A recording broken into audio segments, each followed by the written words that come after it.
Сначала я думал, что это все бред, а потом понял, что эти фразы являются абсолютной истиной. Счастье любит тишину, все болезни от нервов.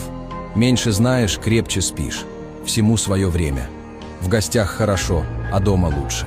Твое от тебя не уйдет, а то, что ушло, не было твоим. Лучше ужасный конец, чем бесконечный ужас.